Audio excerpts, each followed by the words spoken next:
आजकल एक बात चल रही है जो ये है कि अली ब्लॉक में जो करंट मार्केट है वो थोड़ी-सी स्टक है और पिछले कुछ मंथ से वो इंक्रीज़ भी नहीं कर रही है। पहली बात तो ये कि अली ब्लॉक में प्राइसेस बहुत तेज़ से बढ़ी हैं। अब 125 गज के प्लॉट की कोई ना कोई अपर लिमिट है। आज के टाइम के लिए बहरी टाउन के अंदर एक अपर लिमिट है 125 गज की, से वो 75 लाख है, से जनरल प्लॉट की। अस्सलाम वालेकुम जी, मेरा नाम मोहम्मद मौज़म है।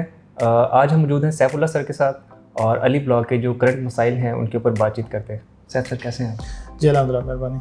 सर भाई आजकल एक बात चल रही है जो ये है कि अली ब्लॉक में जो करंट मार्केट है वो थोड़ी-सी स्टक है और पिछले कुछ मंथ से वो इंक्रीज़ भी नहीं कर रही है। तो आप क्या सोचते हैं कि ये क्या वजह है इसकी? ऐसा है कि पहली बात तो ये कि अली ब्लॉक में प्राइसेस बहुत तेज़ से बढ़ी हैं। तो किसी भी प्लॉट साइज़ की प्राइस एक लिमिट तक जाती है। उसके बाद क्या होता है, उसके बाद अल्टरनेट ऑप्शंस आ जाते हैं। अब 125 गज के प्लॉट की कोई ना कोई अपर लिमिट है एक स्पेसिफिक टाइम के लिए, हमेशा के लिए नहीं होती, एक स्पेसिफिक टाइम के लिए। आज के टाइम के लिए बहरी टाउन के अंदर एक अपर लिमिट है 125 गज की, से वो 75 लाख है, से जनरल प्लॉट की। अब जब 75 लाख तक अप्रोच करता है तो फिर अल्टरनेट ऑप्शन, क्योंकि आप अभी देखें 125 गज के प्लॉट सिर्फ अली ब्लॉक में नहीं है, और भी बहुत सारे प्रेसिडेंट है। तो फिर क्या होता है, फ्लो दूसरी तरफ चला जाता है। दूसरी ऑप्शन ये होती है कि एक तरफ 75 लाख बहुत ज़्यादा इंक्रीज़ हो गया, 75 लाख अपर लिमिट तक आ गया।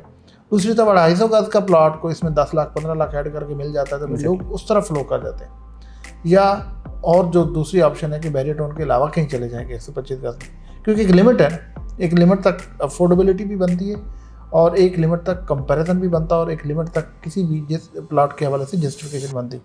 तो पहले तो बात ये कि ये पिछले एक साल में प्राइसेस बहुत ज़्यादा बढ़ी और स्पेशली अली ब्लॉक में सबसे ज़्यादा बढ़ी। ज़ाहिर है उसकी रीज़न भी थी, कंस्ट्रक्शन भी, लोग भी वहाँ पे शिफ्ट हो गए, उसमें हाइटेड लोकेशन भी है, कंप्लीट एक मतलब प्रेजेंट है, मॉस्क है, शॉपिंग गैलरी है, प्ले एरियाज हैं, हर लिहाज से परफेक्ट था, लेकिन एक लिमिट है।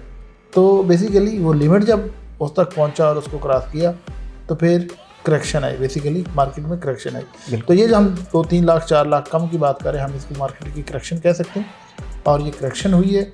और ये मार्केट थोड़ी सी अली ब्लॉक के हवाले से अगर स्पेसिफिकली हम बात करें, एज ए होल भी थोड़ी मार्केट में करेक्शन आई है, लेकिन वो हर परसेंट के लिए नहीं आई, कुछ परसेंट के लिए आई, कुछ में प्राइसें बढ़ी भी हैं। तो अली ब्लॉक में प्राइसें बहुत ज़्यादा बढ़ जाने की वजह से मार्केट का इम्पैक्ट आया, थोड़ी सी करेक्शन हुई और वो स्लो हुई, और कुछ 2 लाख 3 लाख 4 लाख, इवन शायद कुछ एरियाज में 5 लाख तक भी प्लॉट की प्राइसेस पिछले मेरे ख्याल से कोई 2 से 3 महीनों में ये आई है। ठीक है, ग्रेट सैफ भाई। और एक सवाल ये है कि आप अभी रेकमेंड करते हैं कि अली ब्लॉक में इन्वेस्टमेंट की जाए?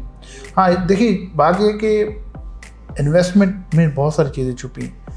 इन्वेस्टमेंट में आप एज ए एंड यूज़र को भी कह सकते हैं कि उसने अगर अपना घर बनाना है उसको भी कह सकते हैं, इन्वेस्टमेंट को शॉर्ट टर्म भी कह सकते हैं, इन्वेस्टमेंट को लॉन्ग टर्म भी कह सकते हैं, investment as a trader purpose के लिए भी कह सकते हैं।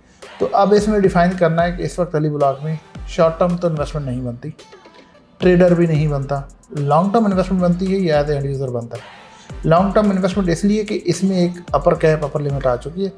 अब फर्दर जब इसमें प्राइसें बढ़ेंगी क्योंकि रिदम के साथ बढ़ेंगी, इसमें कोई जंप आना या रातों रात प्राइसें बढ़ने वाली अब कहानी कोई ख़ास नज़र नहीं आती। उसकी एक वजह तो ये है कि प्राइसें मैक्सिमम हद तक बढ़ चुकी हैं। अब इसका मतलब ये नहीं कि इससे बढ़नी नहीं है, करोड़ नहीं होनी, 1.25 करोड़ नहीं होगी, वो डेफिनेटली होगी, बट आप रिदम के साथ चलेंगी।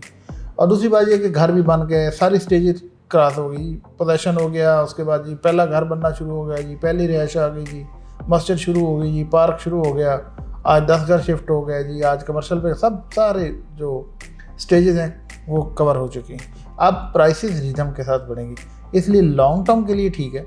और दूसरी बात ये कि जब हम लॉन्ग टर्म पे जाते हैं तो उस वक्त भी दो फैक्टर देखे जाते हैं। एक फैक्टर होता है वो रिस्की फैक्टर है कि किसी भी कंटीजेंसी को ध्यान में रख के कि जी वहाँ से रोड गुजर रही है, रोड बनना शुरू होगी तो प्राइस बढ़ जाएगी, इसमें जनाब कोई एक्टिविटी होने जा रही है इस प्रेजेंट में या इस लोकेशन पे या उसकी वजह से बढ़ जाएगी। वो एक्टिविटी, वो रोड, वो चीज़ें अगर आती हैं तो उसकी प्राइस बढ़ जाती है, अगर नहीं आती तो वो रुकी रहती है, वो डंप हो जाती है। अच्छा, ये रिस्क फैक्टर होता है।